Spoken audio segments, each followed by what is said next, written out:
मित्रहो, आज आपण शिकणार आहोत चौरस मोजणी। या दिलेल्या आकृत्यामध्ये चौरस कशी मोजायची। चौरस म्हणजे काय, ज्यांच्या चारही बाजू सारख्या असतात, चारही कोण काटकोन असतात, त्याला आपण चौरस म्हणतो। तर आपल्याला परीक्षेमध्ये आपल्याला प्रश्न येतात की दिलेल्या आकृतीमध्ये चौरस मोजा। त्यासाठी बघा एक छोटीशी ट्रिक आहे, ती आपण शिकूया।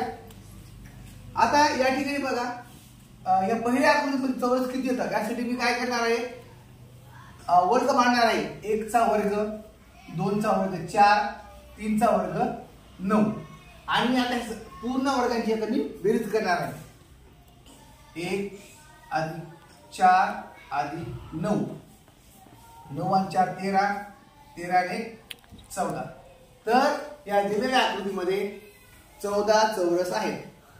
आता इथं बघा, ठीक आहे। पहिल्यांदा आपण काढणार या ठिकाणी 1 चा वर्ग, इथं काढणार 4 चा वर्ग। आपल्याला माहिती काय करायचे, असं आपल्याला तिरपं यायचं आहे, बरोबर। याच पद्धतीने यायचं आहे। आता 1 + 4 5 म्हणजे या दिलेल्या आकृतीमध्ये चौरस 5 आहे। मग आता या मोठ्या आकृतीमध्ये किती चौरस आहेत हे आपण कसं काढणार।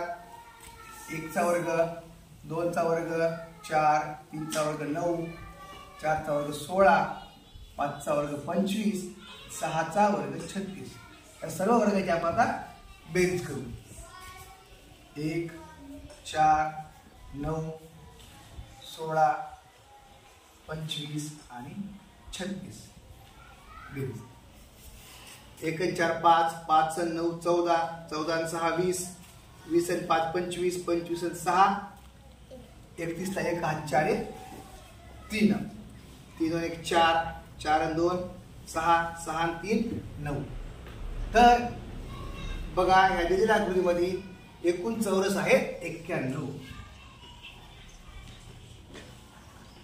धन्यवाद।